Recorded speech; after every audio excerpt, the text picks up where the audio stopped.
Hello everyone, my name is Monit and welcome to Eduxcite classes, Education with Excitement. In today's session, we will start paper 4 theory extended of 062542 of May-June 2020. Before going on, please read all the instructions and information given to us. Okay, fine, let us start with the very first question. The figure 1.1 shows the speed time graph of a person on a journey. He walks and then waits for a bus. He then travels by bus. He gets off the bus and waits for 2 minutes. He then walks again. His journey takes 74 minutes. Okay, now please look at the graph given to us. On the y-axis, speed is given in the kilometer per hour, and on the x-axis, it is given in time is given, and that is in the minute. Please note down that this time is in minute, not in the hour. So most of the student will do mistake in this. Speed is given in kilometer per hour and the time is given in minute. The total journey takes 74 minutes, so it is ending at this point. He walks. First he is walking with this speed. He then travels by and then wait for a bus. This is the time which he wait for the bus, where speed is 0 for this particular time. Then he travels by the bus, so the speed of the bus is this. He gets off the bus and wait for 2 minutes. He waits for the 2 minutes. He then walks again and the journey takes 74 minutes total. Now in the A part, we have to calculate for the whole journey what is the distance traveled. So as we all know, the distance traveled for the speed or the velocity versus time graph is the area under the curve. So the shaded part here is the total area covered by the person. So I have marked respective areas as A1, A2 and A3. Now we can easily calculate the area of these all three shaded region, and then we will simply add all these. But here we have to remember that either we have to convert this kilometer per hour into kilometer per minute, or you can convert the time into hour. So here I have converted the time into the hour. So 20 minutes is the time. So length into breadth will be the area of A1. So 20 divided by 60. It means I have converted this time into hour. Into 5. This is the 5 speed. So this is the area for A1. Similarly, 20 minutes for the bus. Again I have converted into hour. And 40 is the speed of the bus, which is the speed of the bus. Similarly, this time period comes out to be 22 minutes and converted into hour, and 6 is the speed while he walking for this particular time. So by calculating we get 17.2 kilometer. Now rounding off to two significant figure, because in the question if you see the values are with two significant figures. So converting and rounding off up to two significant figure, we get 17 kilometer. So this is of 3 marks, where you get 1 marks for the part showing that the distance traveled is the area under the velocity time graph, 1 marks for the calculation, putting up the values correctly in the converting the minute into hour, or converting kilometer per hour into kilometer per minute, as you wish, and the 1 marks for the answer. Okay, in the second part we have to calculate the average speed, and the average speed is the total distance traveled upon the total time taken. So the total distance traveled, if we calculate in the A first part, is 17, and the total time in the question it is given 74 minutes. Again I am converting that into the hour. So 74 divided by 60 is the time in hour. So we get 13.8. Again rounding off into two significant figure, we get 14 kilometer per hour. Sorry. Okay, now in the B part, state and explain which feature of speed time graph shows acceleration. We all know that the gradient of the speed versus time graph gives us the acceleration. The slope or the gradient of the speed versus time graphs always give us the acceleration. That is, gradient is equals to change in the speed upon time, which is equals to the acceleration. So it is of 2 marks, 1 marks for the stating and 1 marks for the explanation. State and explain the acceleration of the person at time t equals to 40 minutes. Now look at the graph first. We have to calculate at t equals to 40 minutes what is the acceleration of the person. Now if we see, and by referring this graph, from time 30 to 50 minutes the person is traveling with a constant speed. It means the speed is not changing, and in the question it is asking for the acceleration. So if the speed is not changing, then we can say the acceleration is 0, or in other word, with respect to the graph, the gradient is constant, or you can say the gradient is parallel to the x-axis, which is denoting the time. So in that case the acceleration will be 0. So at time 40 minutes the acceleration of the person is 0, as it has a constant gradient, that is speed is constant. So 1 marks for the stating and 1 marks for the explanation. So you get stating is 0, that the acceleration is 0, and we give the explanation that it is as a constant gradient and the speed is constant. Look, in this complete video, wherever the words are highlighted, it means these are the key terms which are mentioned in the marking scheme. And the answers also I have mentioned, numerical values are also mentioned with the highlighted term. So because you have to round off and convert it into this significant figure for scoring the A+ grade. Okay. Now the second question. This shows a train. The total mass of the train and the passenger is given to us as 750,000 kg. The train is traveling at a speed of 84 meter per second, and the driver applies the brake, and the train takes 80 seconds to slow down to a speed of 42 meter per second. In the first part, we are supposed to calculate the impulse applied to the train as it slows down. So impulse is nothing but the change in momentum. Okay, so change in momentum means final momentum minus initial momentum, where v is the final velocity, u is the initial velocity of the train. So mass is common for the total mass, that is 750,000. Final velocity is what? 84. The speed is traveling, or you can say v, you have to calculate the change in momentum. So we have taken u minus v 42 because we have to only calculate the change in momentum. So it comes out to be 315,000,000 kg meter per second. Again, in the question, if you see, we are given with the two significant figures. So in order to convert it into two significant figures and rounding off, I get 3.2 into 10 raised to power 7 kg meter per second. Okay, and also you can also do here 42 minus 84, that will give you in the negative, and negative shows that the train is slowing down. So we are only calculating about the magnitude. So 3.2 into 10 raised to power 7 kg meter per second. Student, do not forget to write the units. If you forget to write the units, you will lose your 1 marks.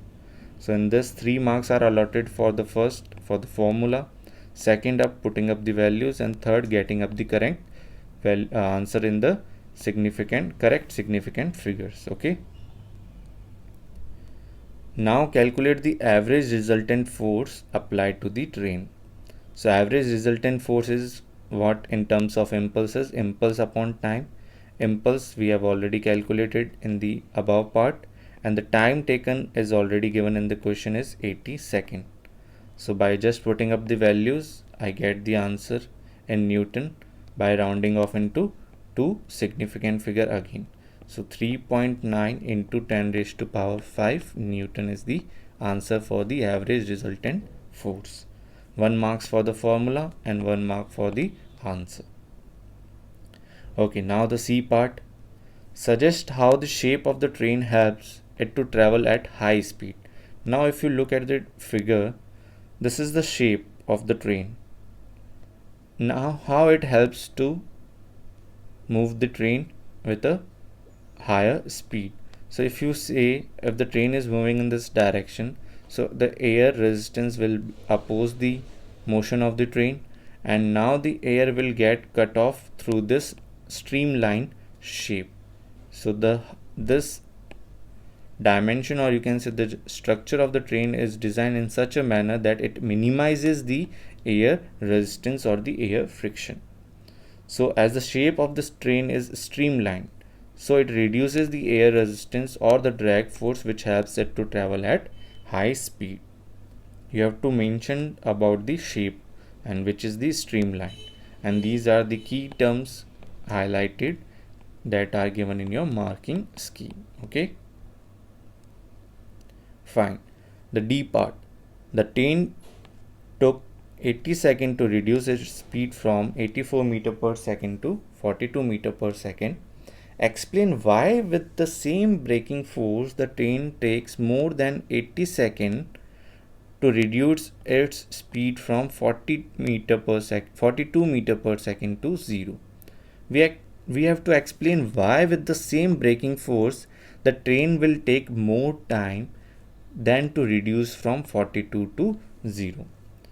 So the reason being here is the train takes more than 80 seconds to reduce its speed from 42 meter per second to 0, that comes to the rest, for the same braking force applied, because the air resistance decreases with the decrease in speed. If the speed is decreasing when we are going from 42 to 0, so air resistance will also get decreased. So it will take more time for the same braking force to get stopped, for the train to get stopped. Okay, because the air resistance decreases with decrease in speed. As the speed is decreasing, air resistance will also decrease. So now the same braking force will take more time to stop the train, that is more than 80 seconds.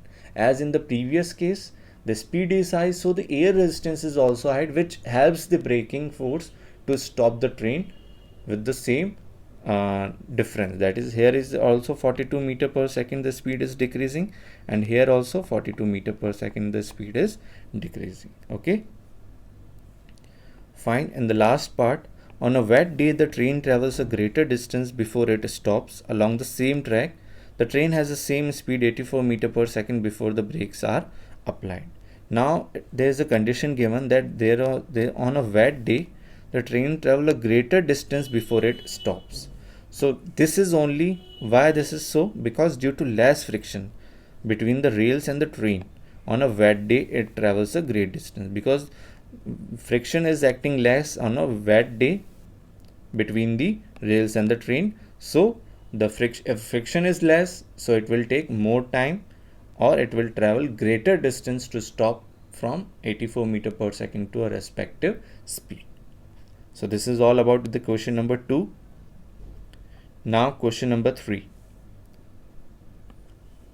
A solar panel is there which is receiving the energy as 5 kilowatt.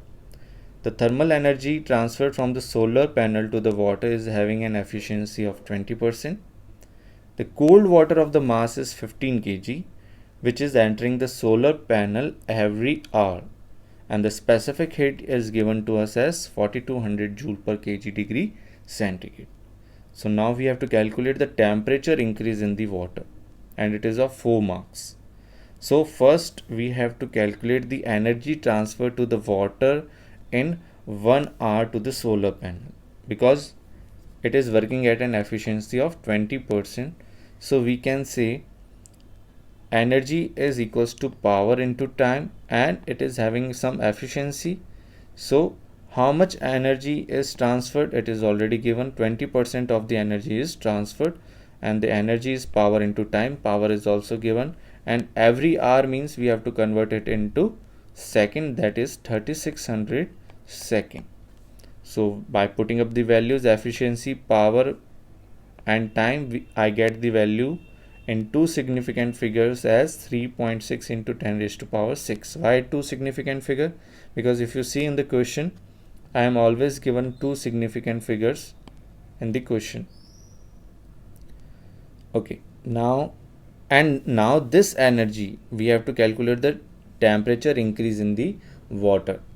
So now this energy will be absorbed by the water to increase its temperature. So we have to calculate the temperature increase of the water, or you can say the change in temperature we have to calculate, that is denoted by delta T. So we have this formula, E equals to mc delta T. E is the energy which is being absorbed, which is we have calculated. Mass of the water is 15 kg. C is already given by putting up the values and calculating for delta T. Rounding off into two significant figure, we get 57 degree centigrade. Now here 4 marks are denoted for first to calculating the efficiency and the energy transfer, putting up the values. Third marks is for this formula, putting up the values, and fourth mark is for final answer. Okay. Now B part. We have to explain one advantage and one disadvantage of heating of the water by solar panel with comparing with a coal burning boiler. So as we all know, the advantage of using the solar panel for the heating of water is it produces no air pollution. So there is no air pollution caused. It means you can say in the bracket I have mentioned other alternative answers also. It is a renewable source of energy. It is having a low running cost, and there is no greenhouse effect. You can also mention any one of these points as well, and accordingly you have to explain this. So I have explained for the no air pollution. So as solar panel uses the sunlight for the heating up the water, and hence no air pollution as compared to a coal burning boiler which causes air pollution. We all know when a coal is burning, it produces air pollution in the form of carbon dioxide, carbon monoxide, sulfur dioxide, and etc. other harmful polluting gases. Now the disadvantage of using it is it cannot be used on a cloudy days and at night. As we all know, it works on the when the sunlight is incident on the solar panels, it converted this light energy into the thermal energy. So if there is no sunlight coming, which is in the condition of cloudy days and the night, so it is one of the disadvantage of using the solar panel. Other, you can also mention it is very expensive for installation, and it required a quite large roof space. So I have explained according to my disadvantage, as during cloudy days and night sunlight will not be available, and hence it can't be used for heating up the water. So this is one of the disadvantage of using solar panel for the heating in for water. Okay, now question number 4. This figure shows a liquid in glass thermometer. The liquid inside the thermometer has a melting point of minus 39 degree centigrade. In the first part, describe simple experiment to mark the position of the fixed point on this liquid in glass thermometer. Here, how can we mention or mark the fixed point for the thermometer? So simple, we all know. Place this liquid in glass thermometer in a melting ice. I will place this thermometer in a melting ice, and when this bead has stopped moving, mark that as the lower fixed point, that is as 0 degree, because the melting ice is melted at 0 degree centigrade. So here the phase change is taking place, so there will be no change in temperature. So when the bead stopped, I will mark that point as 0 degree centigrade, that is my lower fixed point. Similarly, again place this liquid in a steam or above the boiling water. I place this liquid in glass thermometer above a boiling water. So when the bead has stopped moving, again I will mark, it will rise, and I will, when it is stopped moving with respect to time, I will mark that as 100 degrees centigrade, which is my upper fixed point. Okay, so this is the simple experiment. It is consisting of 4 marks, and I have highlighted the key terms as well. Now in the B part, the scientist is measuring temperature at the South Pole. These temperatures have a minimum value of minus 90 degrees centigrade. Now we are using this thermometer at a South Pole where the temperature is around minus 90 degree centigrade. Now in the question is saying, state why this liquid used in the thermometer given to us would not be suitable for this scientist. Because in the question, if you read it carefully, it is given that it has a melting point of minus 39 degree centigrade. It means that it cannot measure the temperature below this temperature, and minus 90 degree centigrade is very much less temperature. So the liquid in the thermometer will get freeze as its melting point is minus 39 degree centigrade. Okay, now state a design change that increase the sensitivity of a liquid in glass thermometer. How can we increase the sensitivity of this thermometer? So by using a thinner tube, smaller radius, or a smaller bulb, you can write any one of this. Thinner tube means the radius of this will be very thinner, so the liquid rise will be more quick as per the change in temperature. How can you increase the range of this thermometer? So we can increase the range by using a longer tube. So I will have a longer range of the temperature measurement, and by using a liquid which expand less per unit change in temperature. If it is expanding less, then I can measure a high range of temperature for the given thermometer. So these are the change in the design. You have to mention the reason or the statement according to the design change, not any other factor. Okay, now in the D part, state the property of the liquid which ensures that the scale on a liquid in glass thermometer is linear. If the expansion is linear, that is only when the liquid must expand uniformly throughout with the change in temperature. So this is how we have to state the last part of this question. Okay, now the fifth question. This figure shows a wave approaching a barrier where the wave is reflected. This is the barrier and this is the wave which is incidenting over this barrier. Now on this figure, draw 3 crests of the reflected wave. Now very important, many of the students get confused how to draw the crest. So before going to draw, first let us extend this incident wave and let us draw the normal, and the normal is always perpendicular to the surface. So I have drawn a normal here and this is the incident. Now by laws of reflection we know that the angle of incidence is the angle between the incident wave and the normal. So this is the angle. So what I have done is I have measured this angle and draw the reflected wave in this direction. This is the reflected direction of the travel of the wave and this is the incident direction of the travel of the wave. Now as you can see, the crests are at the 90 degree with the direction of the travel of the wave. Look at this. So also the reflected wave will be also at the 90 degree. So these are the wave which have incidented over the barrier. So in the question we have to draw any 3. So please draw this in such a manner that it is 90 degree with the reflection. You are not supposed to draw this ray and the normal ray and this extension. You are only supposed to draw these 4 crests. But for explanation part I have also mentioned it here, how you can calculate. So measure this angle, draw the reflected direction of the wave, and then try to draw the 4 crests which is normal to this reflected direction of wave from these points. So I have drawn 4 crests here. Okay, I hope now it is clear to you. In the B part, the wave has the wavelength given to us as 36 centimeter and the speed of the wave is 1.2 meter per second. We are supposed to calculate the frequency of the wave.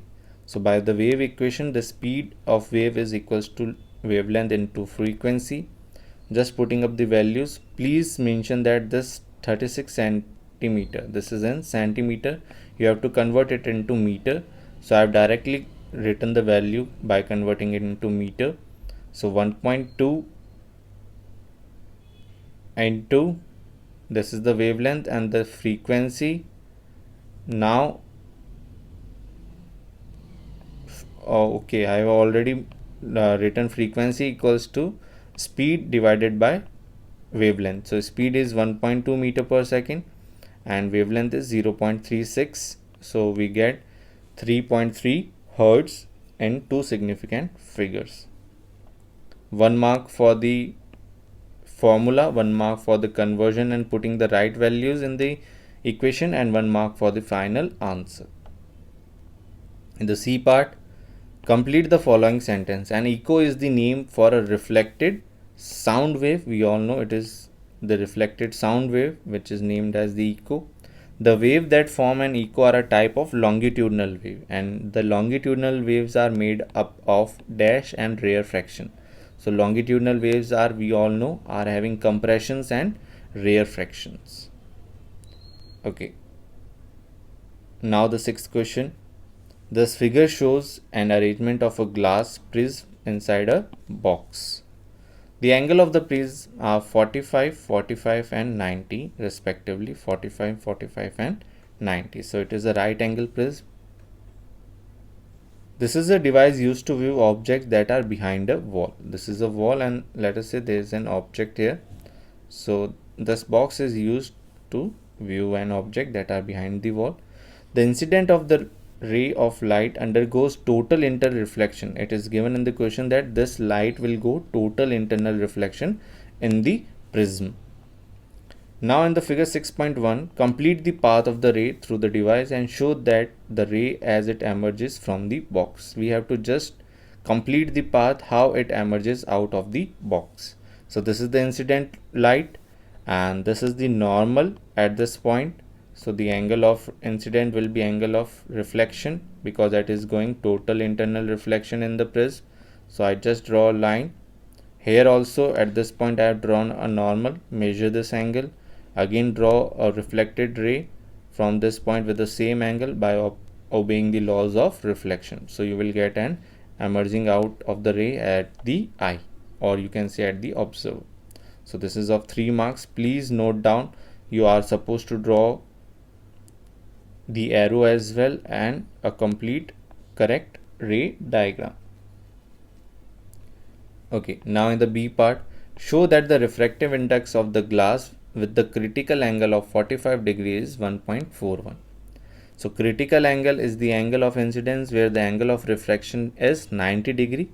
So if you increase the angle above the critical angle, so total internal reflection takes place, and it also takes only when it rays traveling from an optically denser medium to an optically rarer medium. And we know the formula, n is equals to 1 upon sine c, where n is the refractive index of the glass and c is the critical angle. So just by putting up the values, we prove that n is equals to 1.41. So this is of only 2 marks, one for the formula and one for the correct showing the value. Okay, now the 7th question. A student makes a transformer that uses an alternating current supply with an EMF of 12 volt to induce an output potential difference of 2 volt. Now here in the question, it is given that an EMF of 12 volt is supplied, which is an AC supply, and the output potential difference is 2 volt.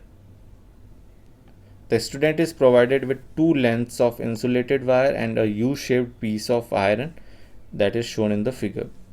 Now it is of 3 marks that we have to complete and label the transformer connected as per the values given to us. So now if you observe the values, it is supplying your EMF of 12 volt and we are getting an output of 2 volt. So it means it is a step down transformer. And in a step down transformer, we all know that the turns in the primary coil is greater than the turns in the secondary coil. So I have drawn more coils on the primary terms and less coil on the secondary.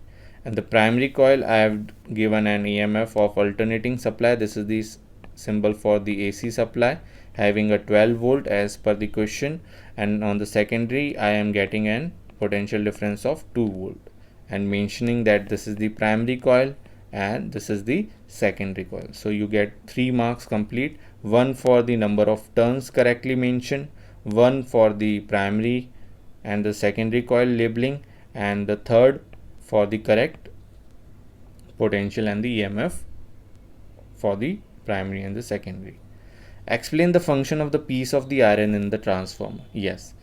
Now what is the role of the iron piece in the transformer?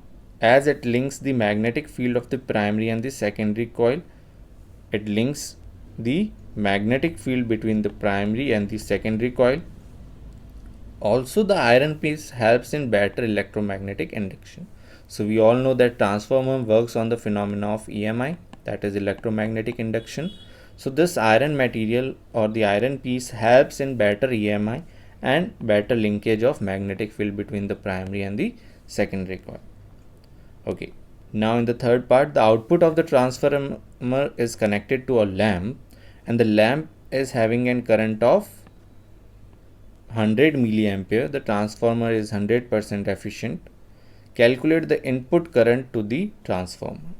So we are given that the current the transformer is 100% efficient, so the power input will be equal to the power output, and the power formula is V1 into I1 power input and V2 into I2 is the power output. So power input we have given EMF 12, input current we have to find out, that is the I1. The output power V2 is 2 potential difference we have given in the question, and I2 is given that the current in the lamp is having 100 milliampere. So just by putting up the values and rounding off into three significant figures,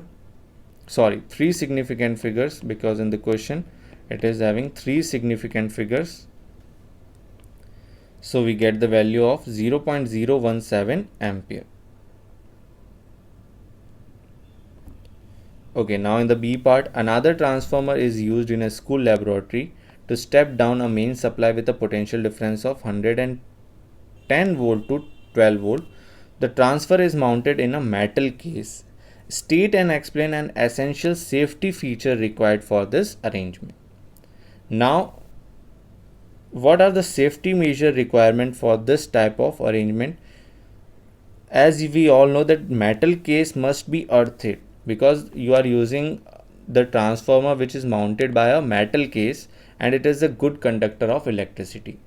So as to prevent any shock due to the wire falls off, if any live wire falls on that case, so it may get shock to the nearby person if he accidentally touches it, or any insulation of the wiring fails or any live wire touches the case. So in order to prevent such cases or the accident, the metal case must be earthed. So all the current goes into the earth which is having an infinite, or you can say the zero voltage, which is having an abundance of electrons.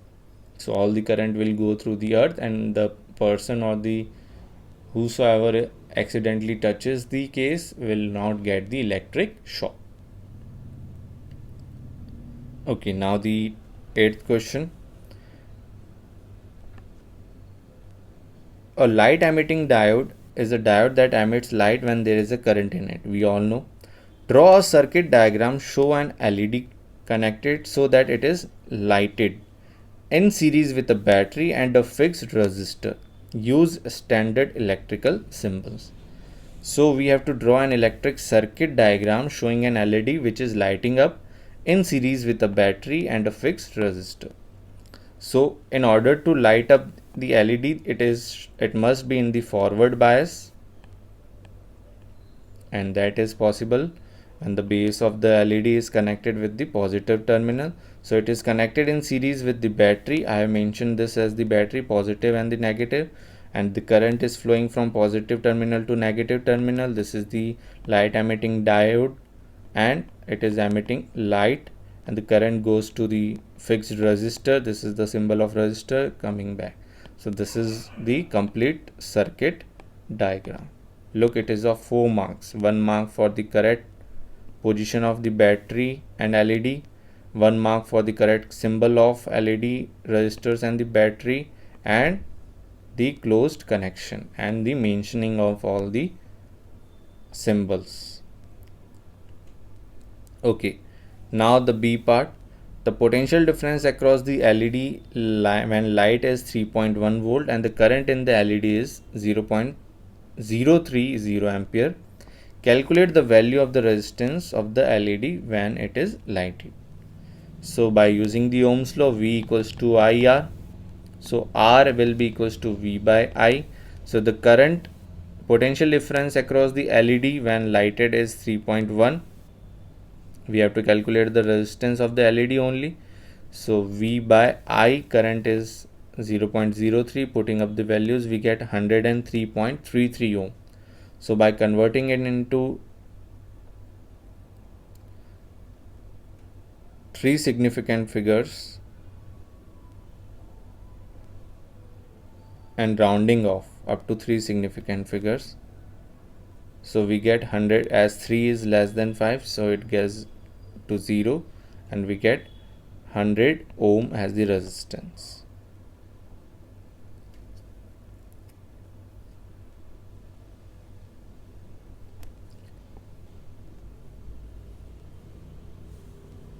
As in the question, it is having 2 significant figures, so we have to round off up to 2. So 103, 3 is less than 5, so it is dropped to 0, so we get 100 ohm. Don't get confused with the significant figures. Okay, so it will be 100 ohm. Okay, now in the C part, this figure shows a supply of EMF of 10.5 volt connected in series with a lamp and a heater. The potential difference across the lamp is 2.1 volt and the current in the lamp is 1.5 ampere. So here it is the heater and this is the lamp, and it is having a 10.5 volt. The potential difference across the lamp is 2.1 volt and the current in the lamp that is connected in series, so the total current in the circuit is 1.5 ampere. Now what we are supposed to calculate is the resistance of the heater. So total EMF will be the EMF across the lamp and the potential difference across the heater. That will be the total EMF. So 10.5 is the total EMF, 2.1 is dropped at the lamp, so the remaining will be at the heater. So we get 8.4 volt which is dropped at the heater. Now by using the Ohm's law, resistance will be equals to potential difference across the heater divided by the current.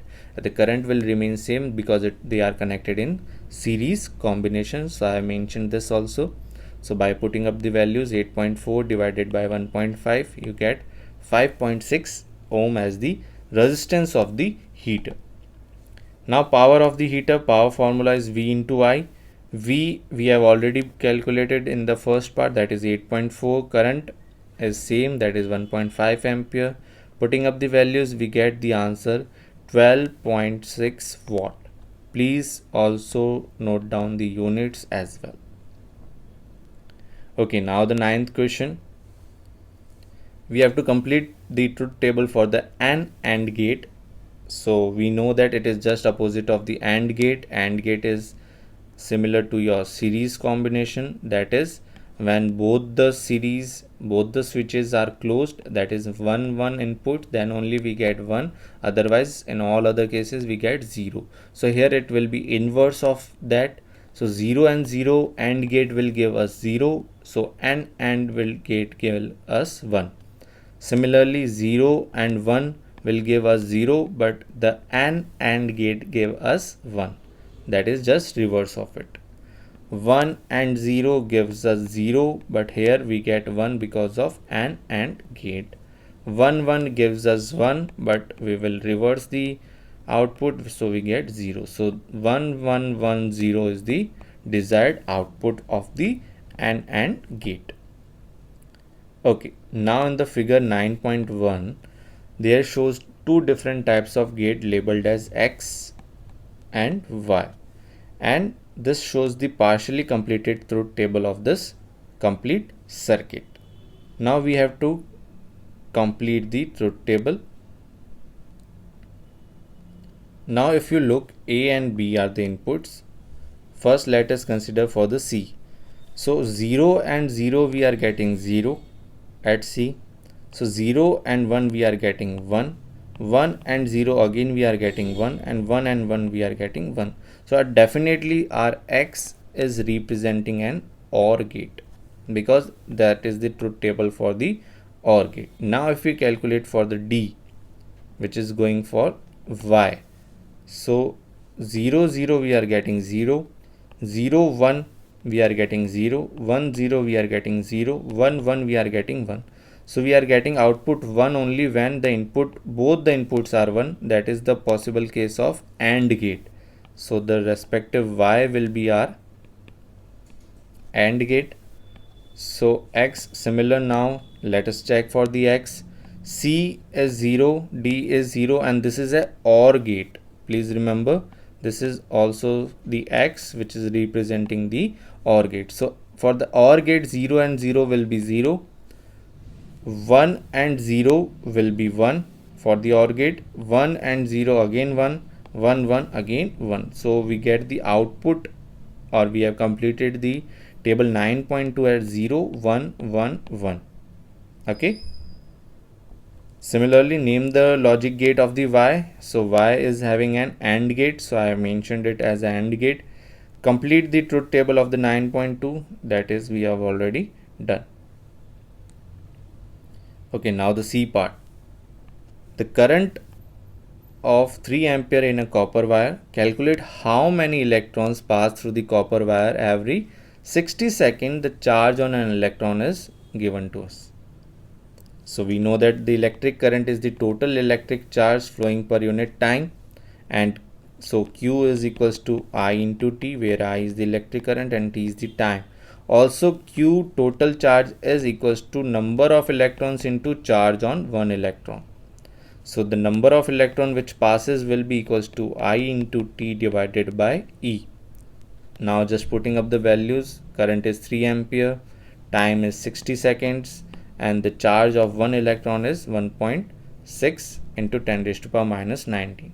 So by putting up the values and converting into two significant figure, we get the number of electron as 1.1 into 10 raised to power 21 electrons. So this number of electrons are passing through the copper wire every 60 seconds. 1 mark for the formula, 1 mark for this Q equals to NE, 1 mark for the correct substitution and the answer. Okay, now the last question. This figure 10.1 shows a vacuum tube with a radioactive source. This is the radioactive source. The radioactive source alpha particle, this emitted alpha, beta and gamma. All these three particles or the rays are emitted by this radioactive source. There is a very strong magnetic field between the north pole and the south pole of the magnet. As this rays are emitted or the particles are emitted, it is passing through a very strong magnetic field as shown. And this is passing through a lead cylinder with a narrow central hole. There is a very central hole here, and this is a lead container or a cylinder. The lead cylinder has a narrow central hole. State and explain the effect of lead cylinder. What is this role, or you can say the state and explain the effect produced by a lead cylinder. So we know that a central hole in a lead cylinder will allow the rays to move in a straight one direction. Only one hole is there, so all the rays will travel in the straight direction only. All other direction rays will get absorbed by the lead cylinder, because lead is a good absorber of radioactive radiations. So only all other rays in the different direction are absorbed by the lead cylinder. That is the effect of the lead cylinder, and state that it will move in a straight one direction. So I have highlighted these key terms. Now in the B part, describe the path of the alpha particle, beta particle and gamma rays as they pass through the magnetic field. Explain your answers. You have to explain why the path is as what you are giving. So for the alpha particle, Now we know that alpha particle are a positive nature particle. It is having a positive charge. So if you look at the directions, okay, by using your Fleming's left hand rule, because the current, or you can say the charge is passing, it is in the direction of current. So by using Fleming's left hand rule, which states that put your left hand, first finger, thumb and the second finger in such a manner that they are mutually perpendicular to each other. Now if first finger pointing in the direction of magnetic field, that is from north to south, okay, north to south will be your first finger, and second finger will be your in the direction of in the direction of current. So alpha particle is moving in this direction, the current direction will be this, magnetic field direction will be this. Now please put your left hand in such a way that your first finger is pointing in this direction and the second finger is pointing in this direction. Now you will get that thumbs is pointing out of the page. So I have written that thumbs point out the direction of the motion of the particle. So thumb is out of the page as direction of current is in the direction of beam, and magnetic field is given from north to south. Thus by using Fleming's left hand rule, the path of alpha particle is detected. So I have mentioned the path that is out of the page, and I have also explained why it is so. So in this manner you have to explain. Again for the beta particle, now the beta particle are of negative nature. So if the direction of beta particle is this, then the current direction will be reverse. The current direction will be reverse of the direction of beta particle. Now just using the same Fleming's left hand rule, just reverse the direction of your second finger. So if you reverse the direction, it will go into the page. So the beta particle will go into the page as direction of the current is in the opposite direction of the beam and magnetic field is given. Thus by using the same Fleming's left hand rule, the path of beta particle is detected. And for the gamma rays, we all know they are neutral, they are uncharged rays. So there will be no effect of the magnetic field. So as the gamma rays are uncharged rays, and therefore it will not be deflected under the magnetic field.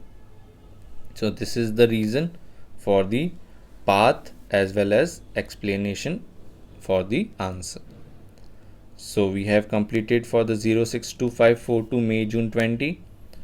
Okay, I hope you have gone through all the answers. If you have any doubt related to any particular point or the question or any part, you can comment in the comment box. If you like this video, please like this video, share with your friends, classmates, teachers. We have done with this. If you want to excel your exam preparation, I also conduct one-to-one tutorials, weekly online classes and any doubt solving session for the IGCSE, AS and A-level physics. You can WhatsApp me over this contact number, or you can email your request regarding the PDF of this file. You can also get the PDF of this video. You can mail to eduxciteclasses@gmail.com, or you can email my personal email as well. Okay, thank you.